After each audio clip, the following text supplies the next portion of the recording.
Bonjour à tous, c'est Nicolas Pomarède. Alors, est-ce que trader avec 1000 euros ou moins, c'est possible? Alors, je vais vous donner la réponse tout de suite. Oui, c'est possible. On peut trader avec 150, 200, 500 euros, 1000 euros. Mais la question, elle n'est pas là. Enfin, la réponse n'est pas là. Ça, c'est oui, c'est possible, on peut trader avec 1000 euros. Mais la réponse qu'on veut avoir, c'est est-ce qu'on peut vivre de cette somme? Quel est l'objectif qu'on veut avoir quand on a 1000 euros? Vivre du trading, moi je vous dis tout de suite ma réponse, c'est non. On ne peut pas vivre du trading avec 1000 euros, 2000 euros, on ne peut pas en vivre. Ça vous obligerait à faire ça vous demanderait plutôt de faire des performances de 300% tous les mois, sans perte, bien entendu.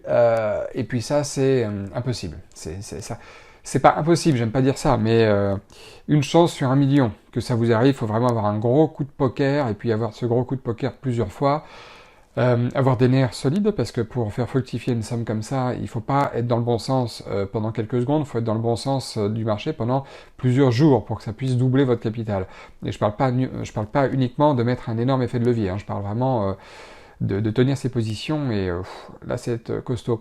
Mais vivre du trading, c'est de toute façon un objectif qui arrive en deuxième position. L'important en premier, c'est d'arriver à être régulier, à faire des revenus réguliers, à faire des performances régulières.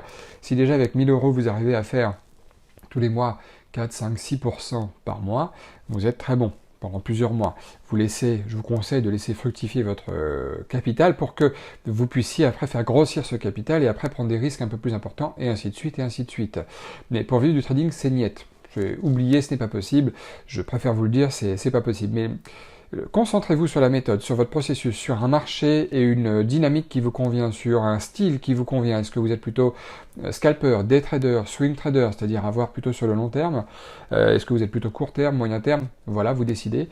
Est-ce que vous avez une préférence pour ce marché-là plutôt qu'un autre? Pourquoi? Parce que la plage horaire vous convient mieux, parce que l'effet de levier est plus important, parce que on se concentre que sur une spécialité plutôt qu'une autre.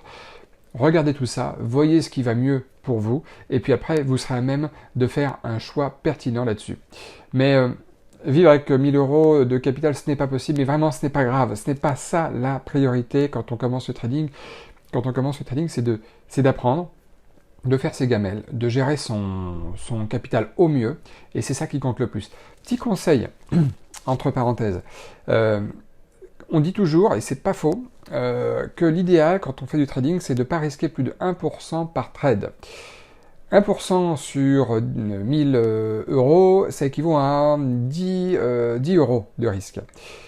Et on dit toujours, arrêtez de trader après 3 ou 4 pertes par jour, pas plus, pour avoir un mental voilà, qui ne soit pas flingué par les émotions.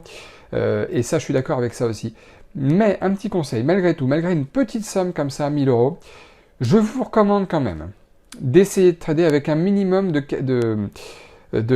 taille de position. Je veux dire quoi? Je veux dire un minimum de 30, 40, 50 dollars de risque par trade.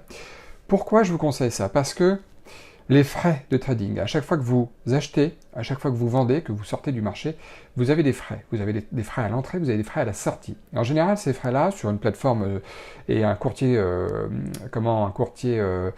fiable et connu, comme par exemple Interactive Broker ou des gros courtiers comme ça va vous coûter 2 dollars environ, l'entrée et la sortie.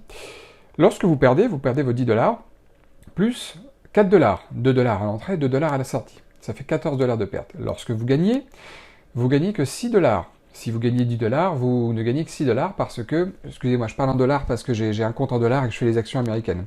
Si vous gagnez 10 euros, vous avez 2 euros qui sont pris à l'entrée, 2 à la sortie, ce qui fait qu'il vous reste que 6 euros de gain net.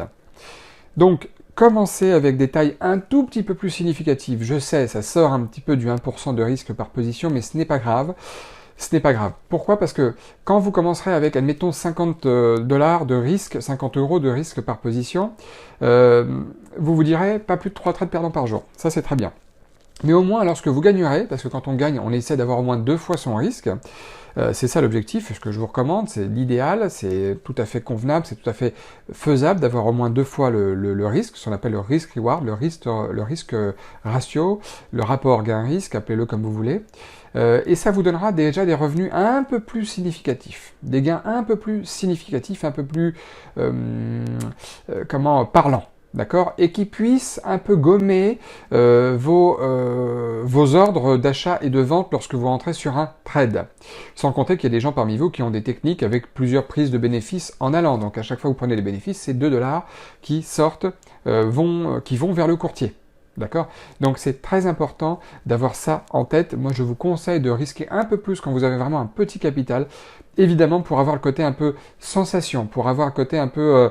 vous méritez votre journée. Si vous faites un trade et vous risquez 10 $, vous gagnez 20 $ et que ça prend 1 heure, 2 heures, c'est bien dans l'idée. C'est bien, vous avez respecté votre plan, etc. Mais ce n'est pas impactant. Si vous risquez 50 $ et que vous gagnez, allez, même pas 100 $, vous gagnez 80, 90 $, etc. Il faut savoir que lorsque vous gagnez 70 $ par jour, 70 € par jour, ça vous fait, si vous gagnez ça tous les jours et que vous êtes rigoureux, ça vous fait 1400 € ou dollars par mois. D'accord? Donc, si vous risquez 4 fois moins, forcément, vous aurez 4 fois moins à la fin du mois également aussi. Et là, vous avez des revenus qui commencent à être un peu plus significatifs. Tout en risquant sur le plan capital réel, sur le plan cash net, des petites sommes. D'accord? Vous risquez que des petites sommes quand même, même si ces petites sommes représentent plus de 1% de votre capital par trade. Sur le fond, ce n'est pas très grave. C'est des petites sommes quand même, c'est pas grand-chose. Vous pouvez méditer là-dessus, vous pouvez voir, vous pouvez réfléchir à ce que vous pensez par rapport à ça. Moi, je vous recommande ça. Quand vous avez un capital plus conséquent, risquer 1% par trade, évidemment, c'est très bien. Mais quand vous avez un petit capital, pour que ça soit un peu significatif et pour que ça gomme un peu les frais de courtier, je vous conseille de commencer avec des sommes minimum de 40-50 $ par position de risque. Parce que de toute façon, pareil, si vous travaillez bien et que vous êtes vraiment rigoureux, la récompense sera d'autant plus élevée en argent absolu. Vous voyez, donc essayez, c'est pas grave. Donc faites comme vous le sentez, mais pensez à ça, je pense que ça pourra vous aider. Bon, en tout cas, si vous avez aimé la vidéo, n'hésitez pas à la liker, abonnez-vous, comme d'habitude, moi je le répète toujours. Et puis si vous avez des commentaires, n'hésitez pas à les mettre en bas, j'y répondrai avec plaisir. À bientôt, ciao.